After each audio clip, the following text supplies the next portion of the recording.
ಸಾಹಿತ್ಯ ಸ್ಪರ್ಶ ಕನ್ನಡ ಟಿವಿ ವೀಕ್ಷಕರಿಗೆ ಸ್ವಾಗತ ಸುಸ್ವಾಗತ. ಸಂಪತ್ತು, ಹಣ ಹಾಗೂ ಅಧಿಕಾರದ ಹಿಂದೆ ಓಡುತ್ತಿರುವ ಇಂದಿನ ನಾಯಕರಿಗೆ ನಾಡಪ್ರಭು ಕೆಂಪೇಗೌಡರ ದೂರದೃಷ್ಟಿಯು ಲವಶೇಷವೂ ಇಲ್ಲವಾಗಿದೆ. ಇವತ್ತು ಹಣವಿದ್ದವರು ನಾಯಕರಾಗುತ್ತಿದ್ದಾರೆ. ಇಂತಹ ಸಂದರ್ಭದಲ್ಲಿ ನಾಡು ಕಟ್ಟುವ ಜೊತೆಗೆ ಸಮಾಜವನ್ನು ಕಟ್ಟಿದ ಕೆಂಪೇಗೌಡರನ್ನು ಸಾಂಸ್ಥಿಕ ಸ್ಮರಣೆ ಮಾಡಿಕೊಳ್ಳುವ ಅಗತ್ಯವಿದೆ ಎಂದು ಕೆಂಗೇರಿ ವಿಶ್ವ ಒಕ್ಕಲಿಗರ ಮಹಾಸಂಸ್ಥಾನ ಮಠದ ಪೀಠಾಧ್ಯಕ್ಷ ನಿಶ್ಚಲಾನಂದ ಸ್ವಾಮೀಜಿ ಹೇಳಿದರು. ಪಾಂಡವಪುರ ಪಟ್ಟಣದ ಜೆಎಂಎಫ್ಸಿ ನ್ಯಾಯಾಲಯದ ಆವರಣದಲ್ಲಿ ಶುಕ್ರವಾರ ವಕೀಲರ ಸಂಘ ಆಯೋಜಿಸಿದ್ದ ನಾಡಪ್ರಭು ಕೆಂಪೇಗೌಡರ 517ರ ಜಯಂತ್ಯೋತ್ಸವದಲ್ಲಿ ಅವರು ಮಾತನಾಡಿದರು. ಇಂದಿನ ಹಾಗೂ ಮುಂದಿನ ತಲೆಮಾರಿಗೆ ನಾಡಪ್ರಭು ಕೆಂಪೇಗೌಡರನ್ನು ಪರಿಚಯಿಸಿಕೊಡಬೇಕಿದೆ. ಕೆಂಪೇಗೌಡರು ಸ್ವತಂತ್ರ ರಾಜರಾಗದಿದ್ದರೂ ವಿಜಯನಗರ ರಾಜರ ವಿಶ್ವಾಸ, ನಂಬಿಕೆಯನ್ನು ಗಳಿಸಿ ಬೆಂಗಳೂರನ್ನು ಕಟ್ಟಿದರು. ಜೊತೆಗೆ ವಿಜಯನಗರ ಸಾಮ್ರಾಜ್ಯ ಕಟ್ಟಲು ಶ್ರಮಿಸಿ ಆದರ್ಶರಾಗಿದ್ದರು. ಇವರ ಎಲ್ಲಾ ಕೆಲಸಗಳಿಗೆ ವಿಜಯನಗರ ರಾಜರು ಬೆಂಬಲ ಸೂಚಿಸಿ ಆತ್ಮವಿಶ್ವಾಸ ತುಂಬಿದರು. ಕೆಂಪೇಗೌಡರ ಇಚ್ಛಾಶಕ್ತಿ ಮತ್ತು ದೂರದೃಷ್ಟಿಯಿಂದಾಗಿ ಇಂದು ಬೆಂಗಳೂರು ವಿಶ್ವ ಮಾನ್ಯತೆಯನ್ನು ಪಡೆದಿದೆ ಎಂದರು. ನಾಡು ಕಟ್ಟುವ ನಾಡಪ್ರಭು ಕೆಂಪೇಗೌಡರಂತಹ ದೂರದೃಷ್ಟಿಯುಳ್ಳ ನಾಯಕರು ನಮಗೆ ಪ್ರಸ್ತುತದಲ್ಲಿ ಅಗತ್ಯವಿದೆ. ಕೆಂಪೇಗೌಡರು ಯುದ್ಧದಿಂದ ನಾಡು ಕಟ್ಟಲಿಲ್ಲ, ಶಾಂತಿ, ಪ್ರೀತಿ, ನಂಬಿಕೆಯಿಂದ ನಾಡು ಕಟ್ಟಿದರು. ಅಶೋಕ ಚಕ್ರವರ್ತಿ, ಅಕ್ಬರ್ ಸೇರಿದಂತೆ ಅನೇಕರನ್ನು ಗ್ರೇಟ್ ಎಂದು ಕರೆದಂತೆ ನಾಡಪ್ರಭು ಕೆಂಪೇಗೌಡರನ್ನು ನಾವು ಗ್ರೇಟ್ ಎಂತಲೂ ಕರೆಯಬೇಕಿದೆ. ನಾಡು ಶಾಂತಿ ನೆಮ್ಮದಿಯಿಂದ ಇರಲು ಎಲ್ಲ ಜನ ವರ್ಗಗಳನ್ನು ಪ್ರೋತ್ಸಾಹಿಸಬೇಕಿದೆ. ಅಂತೆಯೇ ಕೆಂಪೇಗೌಡರು ಬೆಂಗಳೂರಿನಲ್ಲಿ ಹಲವರು ಪೇಟೆಗಳನ್ನು ನಿರ್ಮಾಣ ಮಾಡಿ ಎಲ್ಲ ದುಡಿಯುವ ವರ್ಗಗಳಿಗೆ ಬದುಕು ನೀಡಿದ್ದರು. ಇದರ ಫಲವಾಗಿ ಬೆಂಗಳೂರು ವ್ಯಾಪಾರ ವಾಣಿಜ್ಯ ನಗರವಾಗಿ ಹೊರಹೊಮ್ಮಲು ಸಾಧ್ಯವಾಯಿತು ಎಂದು ಹೇಳಿದರು. ಜನರ ಆಶೋತ್ತರಗಳಿಗೆ ಸ್ಪಂದಿಸಬೇಕಾದ ನಾಯಕರು ಟೌನ್ಶಿಪ್ ನಗರ ನಿರ್ಮಾಣದ ನೆಪದಲ್ಲಿ ರೈತ ಸಂಕುಲವನ್ನೇ ನಾಶ ಮಾಡಬಾರದು. ನಾಡಪ್ರಭು ಕೆಂಪೇಗೌಡರಂತೆ ದುಡಿಯುವ ಜನರಿಗೆ ಅನುಕೂಲವಾಗುವ ನಗರವನ್ನು ನಿರ್ಮಾಣ ಮಾಡಬೇಕು ಎಂದು ಸಲಹೆ ನೀಡಿದರು. ನ್ಯಾಯಾಲಯದ ಹಿರಿಯ ಶ್ರೇಣಿ ಪ್ರಧಾನ ಸಿವಿಲ್ ನ್ಯಾಯಾಧೀಶ ಆರ್ ಮಹೇಶ್ ಮಾತನಾಡಿ, ನಾಡಪ್ರಭು ಕೆಂಪೇಗೌಡರು ಕೆರೆ, ಕಟ್ಟೆ, ವಾಣಿಜ್ಯ ವಹಿವಾಟು ನಿರ್ಮಾಣ ಮಾಡುವ ಮೂಲಕ ಬೆಂಗಳೂರನ್ನು ಶಕ್ತಿಶಾಲಿಯಾಗಿಸಿದರು. ಸುಮಾರು 54 ವ್ಯಾಪಾರ ಪೇಟೆಗಳನ್ನು ನಿರ್ಮಾಣ ಮಾಡಿ ವೃತ್ತಿ ಆಧಾರಿತ ಆರ್ಥಿಕ ನಗರವನ್ನಾಗಿ ಸದೃಢಗೊಳಿಸಿದರು. ಇಂತಹ ದೂರದೃಷ್ಟಿಯುಳ್ಳವರಾಗಿದ್ದೆಯೇ ನಾಡು ಉಳಿದಿದೆ ಎಂದಿದ್ದಾರೆ.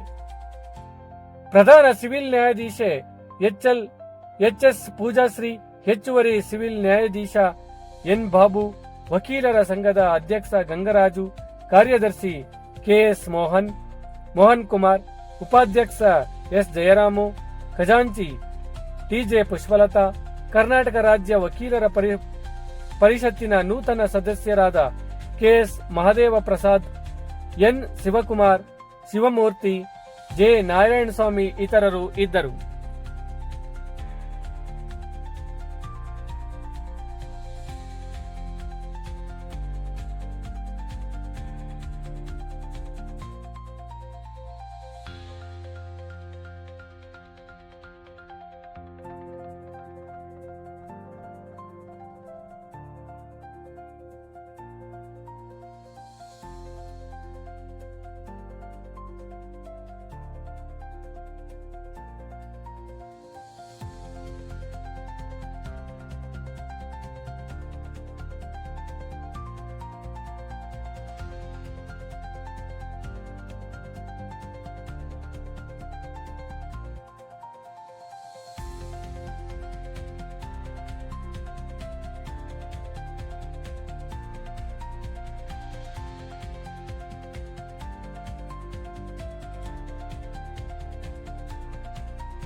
ಸಂದರ್ಭದಲ್ಲಿ ಯಾಕೆ ಕಾರ್ಯಕ್ರಮಗಳನ್ನ ಮಾಡ್ತೀವಿ ಅಂತ ಯೋಚನೆ ಮಾಡಿದ್ರೆ ಎಲ್ಲರೂ ಬಸವೇಶ್ವರ ಇರ್ಬೋದು, ಡಾಕ್ಟರ್ ಬಾಬಾ ಸಾಹೇಬ್ ಅಂಬೇಡ್ಕರ್ ಇರ್ಬೋದು, ವಾಲ್ಮೀಕಿಯವರು ಇರ್ಬೋದು, ಕನಕದಾಸ್ ಇರ್ಬೋದು, ಅನೇಕ ಮಹನೀಯರು ಈ ಜಗತ್ತಿಗೆ ಒಂದು ಶ್ರೇಷ್ಠವಾದಂತಹ ಆದರ್ಶಗಳನ್ನ ಬಿತ್ತಿ ಹೋಗಿದ್ದಾರೆ.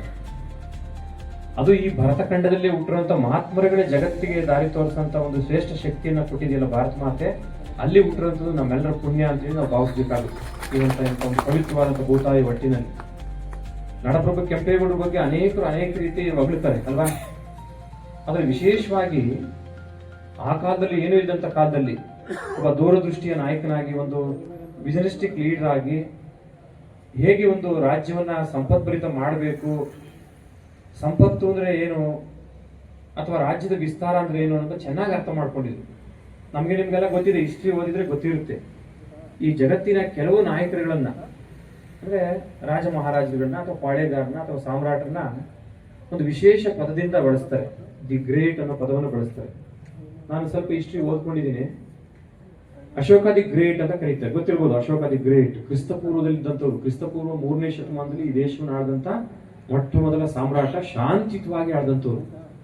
ಅದಕ್ಕೆ ನಾನು ಹೇಳಿದ ಬಿಗಿನಿಂಗ್ ಅಲ್ಲಿ ಶಾಂತಿ, ಪ್ರೀತಿ, ನಂಬಿಕೆ ಮತ್ತು ಭರವಸೆಗಳನ್ನ ಹುಟ್ಟಾಕದಂಥವ್ರು ಯಾರಪ್ಪ ಅಂದ್ರೆ ನಮ್ಮ ನಾಡಪ್ರಭು ಕೆಂಪೇಗೌಡರು. ಅನೇಕ ನಗರಗಳನ್ನ ಕಟ್ಟಿದ್ದಾರೆ, ಇಲ್ಲ ಅಂತ ಹೇಳಲ್ಲ. ಆದ್ರೆ ಅವರು ಒಂದು ಯುದ್ಧ ಮಾಡೋದ್ರ ಮೂಲಕ, ಪ್ರಾಣಹಾನಿ ಮಾಡೋದ್ರ ಮೂಲಕ, ಸಂಪತ್ತನ್ನ ಹಾನಿ ಮಾಡಿ ದುರಾಸೆಗೆ ಬಿದ್ದು ನಗರಗಳನ್ನ, ಸಾಮ್ರಾಜ್ಯಗಳನ್ನ ವಿಸ್ತರಣೆ ಮಾಡಿರ್ತಾರೆ.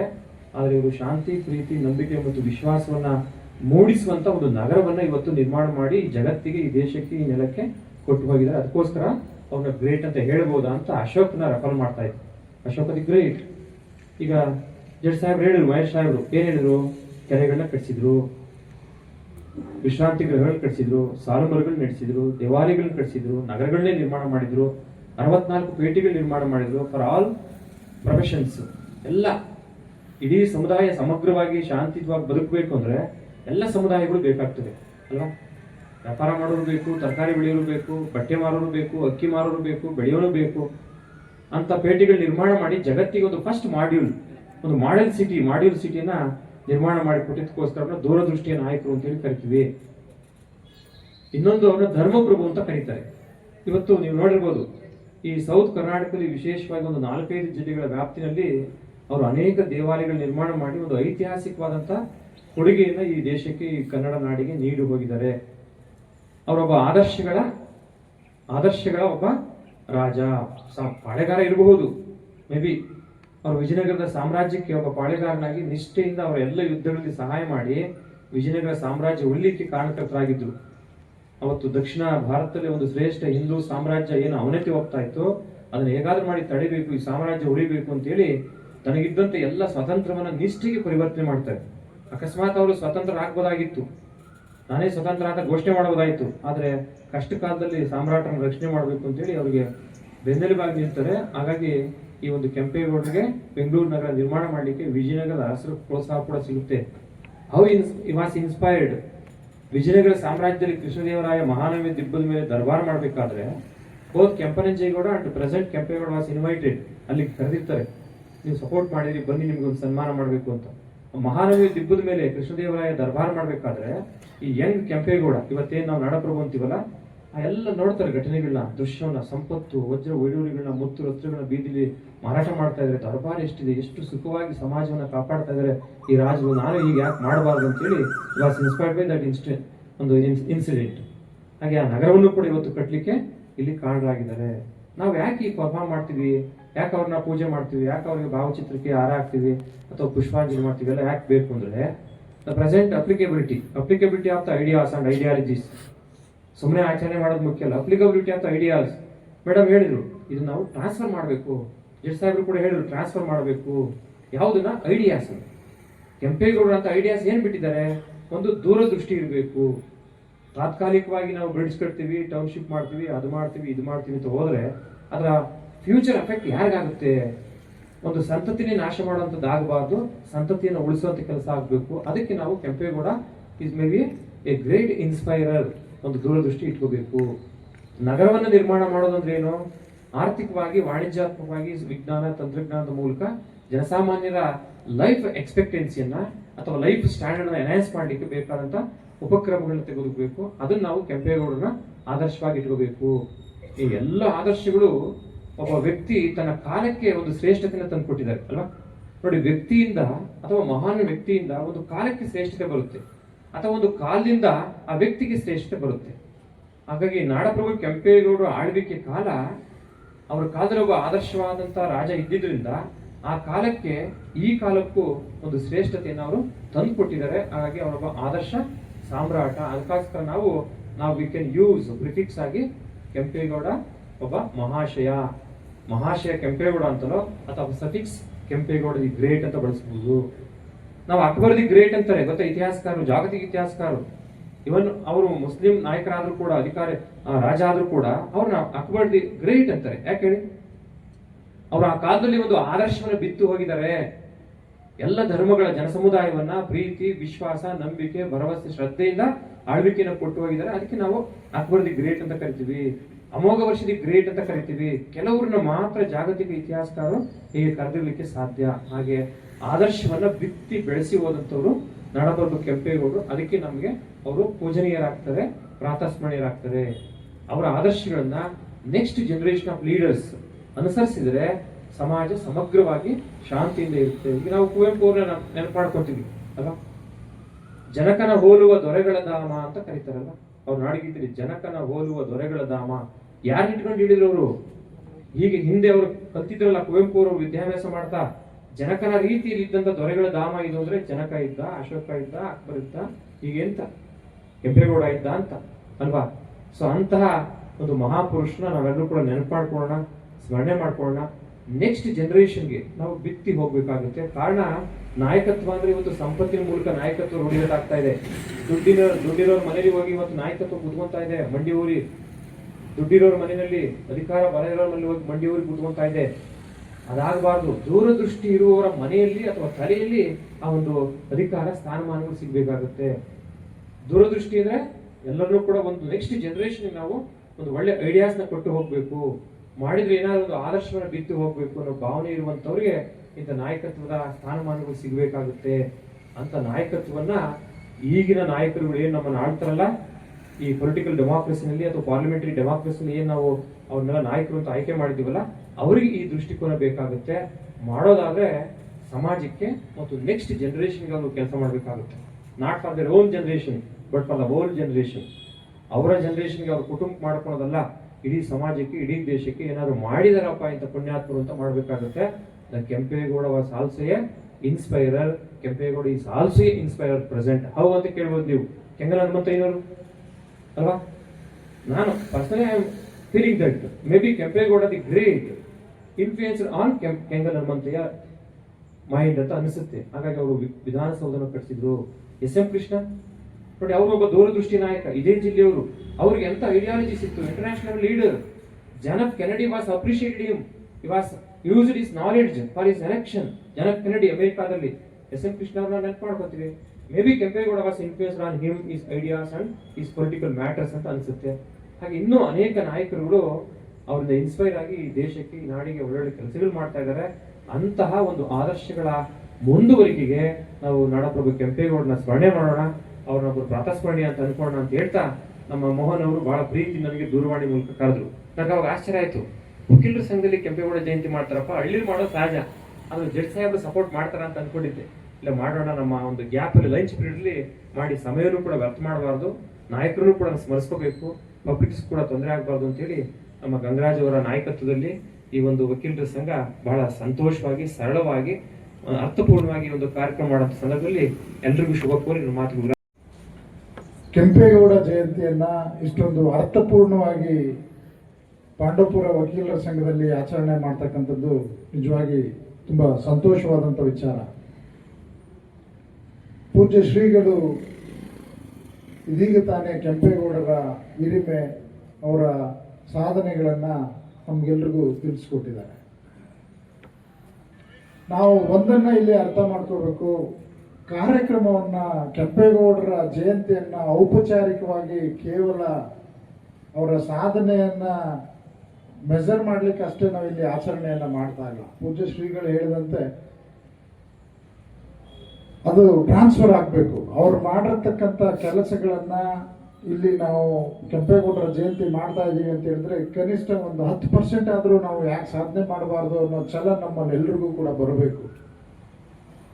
ಸಾಮಾಜಿಕ ಕಾರ್ಯಗಳಲ್ಲಿ ವಕೀಲರು ಹಾಗೂ ಸಾರ್ವಜನಿಕರು ಯಾವ ರೀತಿಯಲ್ಲಿ ತೊಡಗಿಸ್ಕೋಬಹುದು, ತಮಗೆ ಸಿಕ್ಕಿರೋ ಅವಕಾಶಗಳನ್ನು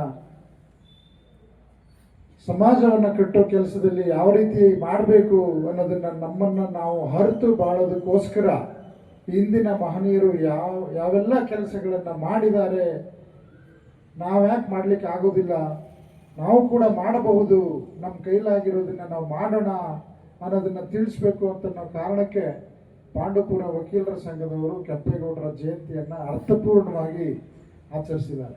ಈ ಸಂದರ್ಭದಲ್ಲಿ ನಮ್ಮ ವ್ಯಾಪ್ತಿನಲ್ಲಿ ನಾವು ಸಾಮಾಜಿಕ ಕೆಲಸಗಳಲ್ಲಿ ನಮ್ಮನ್ನು ನಾವು ತೊಡಗಿಸ್ಕೊಳ್ತಾ ಕೇವಲ ನಾವು ಸ್ವಾರ್ಥಕ್ಕಾಗಿ ಬದುಕೋದನ್ನು ಬಿಟ್ಟು ಸಮಾಜ ಕಟ್ಟುವ ಕೆಲಸದಲ್ಲಿ ನಾವು ಸ್ವಲ್ಪವಾದರೂ ತೊಡಗಿಸ್ಕೊಂಡ್ರೆ ಸಮಾಜ ಸುಧಾರಣೆ ಆಗುತ್ತೆ.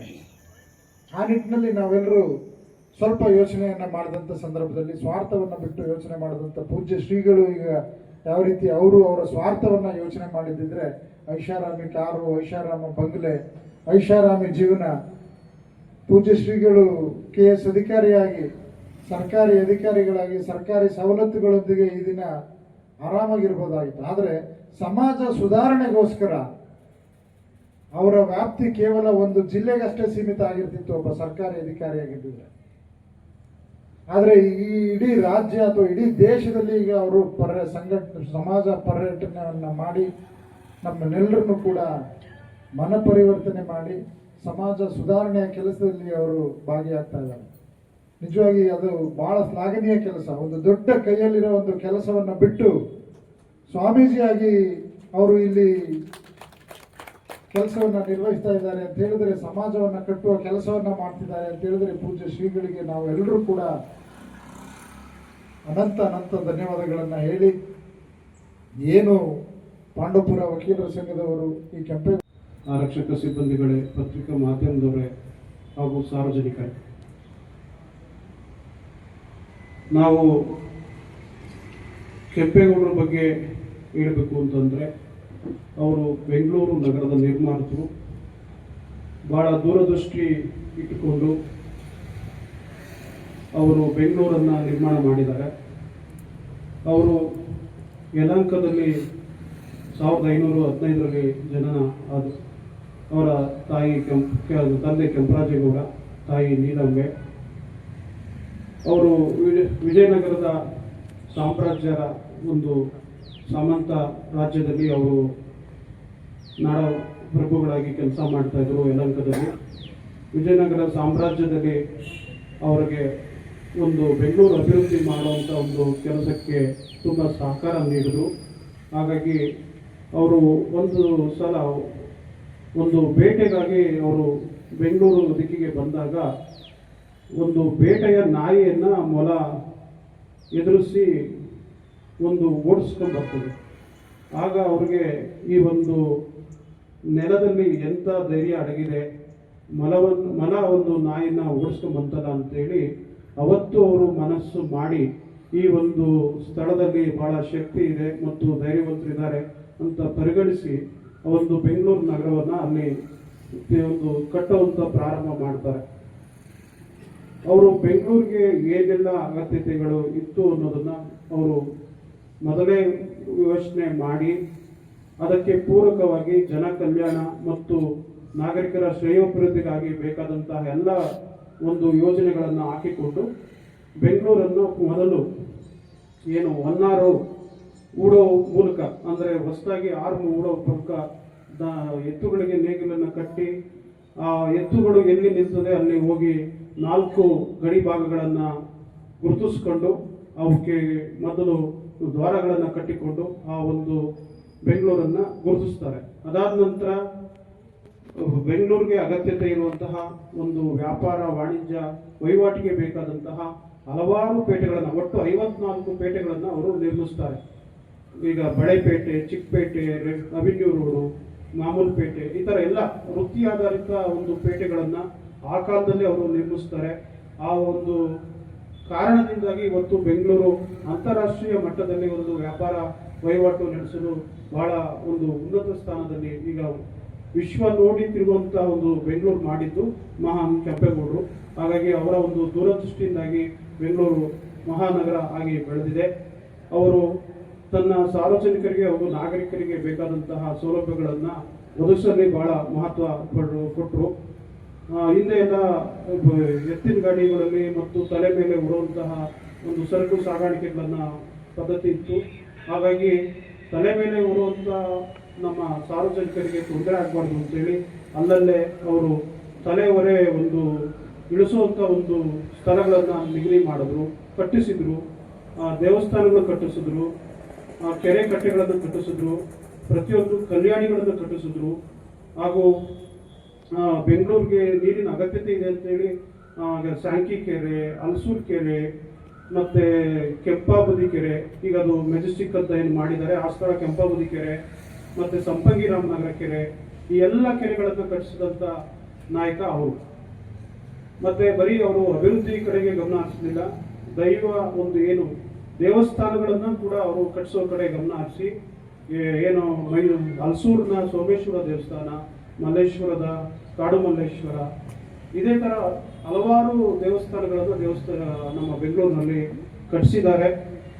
ಆಮೇಲೆ ಅವರು ವಿಜಯನಗರ ರಾಜರ ಒಂದು ಸಹಕಾರದಿಂದಾಗಿ ಅವರು ಬೆಂಗಳೂರನ್ನ ಅಭಿವೃದ್ಧಿ ಮಾಡಿದ್ರು. ಅವರಿಗೆ ಕೆಲವೊಂದು ಪ್ರಾಂತ್ಯಗಳ ಕಂದಾಯವನ್ನು ಅವರಿಗೆ ವಸೂಲಿ ಮಾಡಿ ಈ ಬೆಂಗಳೂರು ಅಭಿವೃದ್ಧಿ ಮಾಡೋದಕ್ಕೆ ಇವರು ಅವಕಾಶ ಕೊಡ್ತಾರೆ. ಅದನ್ನೆಲ್ಲ ಬಳಸ್ಕೊಂಡು ಅವರು ಆಮೇಲೆ ಅದನ್ನ ಅಭಿವೃದ್ಧಿ ಮಾಡ್ತಾರೆ. ಯಾವ ನಮಗೆ ಬೆಂಗಳೂರಿಗೆ ಕೊಟ್ಟಂತಹ ಕೊಡುಗೆ ಏನಿದೆ ಅದನ್ನೆಲ್ಲ ನೆನೆಸ್ಕೊಂಡು ಅವ್ರು ಮಾಡಿರುವಂತ ಸಮಾಜಕ್ಕೆ ಕೊಟ್ಟಿರುವಂತ ಎಲ್ಲ ಏನು ಅವರು ಕಾಂಟ್ರಿಬ್ಯೂಟ್ ಮಾಡಿದ್ದಾರೆ ಅದನ್ನೆಲ್ಲ ಸಾಹೇಬ್ರು ಡೀಟೇಲ್ ಆಗಿ ಹೇಳಿದ್ರು. ಆದ್ರೆ ನಾನು ಇನ್ನೊಂದು ಪಾಯಿಂಟ್ ಆಡ್ ಮಾಡ್ಬೇಕಂತ ಇಷ್ಟಪಡ್ತೀನಿ. ಅವರು ನಾಟ್ ಜಸ್ಟ್ ಟೌನ್ ಪ್ಲಾನಿಂಗ್ ಮತ್ತೆ ಸೋಷಿಯಲಿ ಲೈಕ್ ಜನಕ್ಕೆ ನಾಟ್ ಜಸ್ಟ್ ಇನ್ ಎಲ್ಲರಿಗೂ ಅವ್ರಿಗೆ ಏನ್ ಹೇಳಿದ್ರು ಸಾಹೇಬ್ರು, ಎಕನಾಮಿಕಲಿ ಪ್ಲಾನಿಂಗ್ ಮಾಡಿದ್ದಾರೆ ಮತ್ತೆ ಟೌನ್ ಪ್ಲಾನಿಂಗ್ ಮಾಡಿದ್ದಾರೆ. ಅದು ಅಲ್ಲದೆ ಸೋಷಿಯಲಿ ಆಕ್ಟಿವಿಸ್ಟ್ ಅಂತಾನೆ ಹೇಳ್ಬೋದು. ಅವರು ಆಗಿನ ಕಾಲದಲ್ಲಿ ಇದ್ದಂತಹ, ನಾನು ರಿಸರ್ಚ್ ಮಾಡುವಾಗ ಕಂಡು ಬಂದಂತ ವಿಷಯ ಏನಂದ್ರೆ ಬಂಡಿ ದೇವರು ಅಂತ ಹೇಳಿದಂತ ಒಂದು ಪ್ರಾಕ್ಟೀಸ್ ಅನ್ನ ನಿರ್ಮೂಲನೆ ಮಾಡಕ್ಕೆ ಅವರು ಏನೋ is the one of the reasons ಅಂತ ಹೇಳಿ ತಿಳಿದು ಬಂತು. ಅದೊಂದು ಹೆಂಗಸರಿಗೆ ಯಾರಿಗೆ ಮದುವೆ ಆಗಿರ್ಲಿಲ್ಲ ಇದ್ದಂತ 2 ಬೆರಳನ್ನ ಕಟ್ ಮಾಡುವಂತ ಏನ್ ಪದ್ಧತಿ ಇತ್ತು ಅದನ್ನ ಅವರು ನಿರ್ಮೂಲನೆ ಮಾಡಿದ್ರು ಅಂತ ಹೇಳಿ ತಿಳ್ಕೊಂಡೆ. ಇದರಿಂದ ಅವರು ಒಂದು ಸೋಷಿಯಲ್ ಆಕ್ಟಿವಿಸ್ಟ್ ಅಂತಾನೂ ಹೇಳ್ಬೋದು. ಅಪಾರ್ಟ್ ಫ್ರಮ್ ಟೌನ್ ಪ್ಲಾನಿಂಗ್ ಅವ್ರ ಕಾಂಟ್ರಿಬ್ಯೂಷನ್ಸ್ ಈಗಿನ ಕಾಲಕ್ಕೆ ಅದು ಇಟ್ಸ್ ವೆರಿ ಎನ್ಕರೇಜಿಂಗ್. ಅಂಡ್ ಈಗಿನ ನಾವು ಯಂಗ್ಸ್ಟರ್ಸ್ ಏನಿದೀವಿ ಅವ್ರು ಮಾಡಿರುವಂತದ್ರಲ್ಲಿ ಸ್ವಲ್ಪ ಅದು ನಾವು ನಮ್ಮ ಫರ್ದರ್ ಜನರೇಷನ್ಸ್ಗೆ ಅದನ್ನ ನೆನೆಸ್ಕೊಂಡು ಅದನ್ನ ಪಾಸ್ ಓವರ್ ಮಾಡ್ಬೇಕಂತ ಹೇಳಿ ಹೇಳ್ತಾ 2 ಮಾತನ್ನ ಮುಗಿಸ್ತೀನಿ. Thank you.